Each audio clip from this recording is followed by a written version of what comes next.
我们今天要来分享一下可以把 Makita 电池用在戴森吸尘器上面的一个好配件。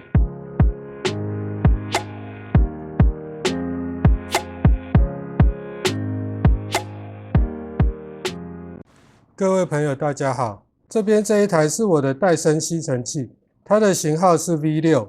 我之前也有拍过影片，分享如何更换这个电池。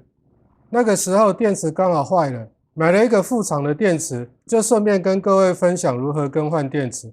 但是今天这一个副厂电池它又坏了，品质真的是有够差，我感觉可能2年左右吧，它又挂了。所以这一次我就不太想再花钱买这个戴森的电池，因为毕竟戴森的电池它只能用在这一台吸尘器。我目前手上有木田的电动工具的电池，我就想说看看那个木田的电池能不能接在这个戴森吸尘器上用。我就上网找了一下，还被我发现居然有卖那个转接头，可以把木田18伏的电池用在这个戴森的吸尘器上面。我们今天就要来跟各位分享这个好用的转接器。在开始之前，还是先请各位帮我按个赞哦。我在网络上面找到的转接头就像这个样子，这个地方就可以接在戴森的吸尘器上面，然后下面这个地方就可以接木田的电池，它用起来就会像这样子，木田电池从下面这样子扣上去，就可以把木田18伏的电池转到戴森的吸尘器上面。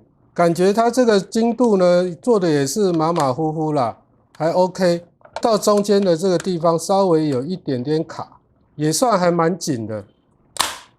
上面这一根呢是接吸尘器的，有分给 V6 用的，也有给 V8、V10 之类用的。下面这个地方是接工具的电池，它就有分给木田用的，给德伟用的，或者是给其他品牌用的。一般一线的大品牌可能都有支援，所以在购买的时候你要选择正确的这个转接头。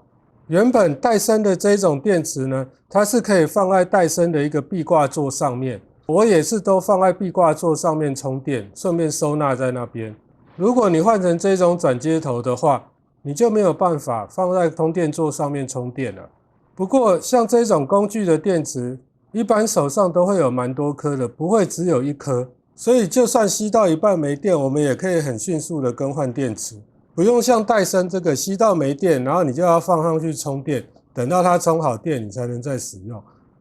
这边也要跟各位分享一下，其实这种工具电池啊，或者是像这种吸尘器的充电电池，它还是有分好坏的。主要差别就是在里面电芯的部分。不要看网络上面有很多副厂电池超便宜的，比如说 Makita 18伏的 6A 才卖1000块，那些一般都是大陆的国产电池，或者甚至是二手的回收的电池。有很多电池其实之前都已经电压过低，都已经要死不活了，然后工厂呢它就会用特殊的方法把它激活起来。激活起来之后，电池呢是能用，但是其实它的寿命不会很长，有时候用个1年左右它就坏掉了。我在购买这个副厂电池的时候，我是直接跟工厂买的，然后我跟他要求说你要帮我使用全新的，使用三星或者是 Panasonic 的电芯。所以像我这个二手电池呢，我已经用了可能有5年了吧，它目前工作也都是很正常。所以为什么很多人会觉得副厂电池非常的不耐用，然后品质又很差，很多蓄电力也都是虚报。像我一开始的时候，我就曾经买过木田18伏的电池，一颗大概1200块左右，标示是标 6A 的，可是拿回来一测，跟原厂 2.5A 一比，算起来大概是只有 4A 左右而已，所以虚标非常的严重。言归正传，我们还是来更换一下这个转接座，这边很快速的带过就好。要更换这个电池呢，需要把前面这个筒子先拆下来。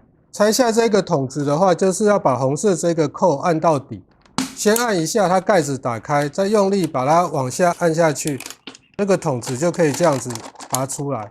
有的时候会稍微有一点卡，你稍微把它扭动一下就可以了。在这个电池的中心点的上方，这边有一颗螺丝要转开，把手这边充电头上方这里有个洞，这边有个螺丝要把它转下来。每个型号可能会不太一样，我这一台的型号是 V6， 转下来之后，这个电池就可以这样子抽出来，然后我们就把这个转接头插到这个把手上面，然后再把这一颗螺丝跟后面这一颗螺丝都把它锁起来。我们再把前面的集成筒装回去。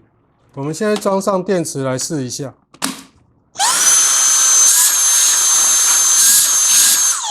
它可以正常使用，这样子我的戴森吸尘器又复活了。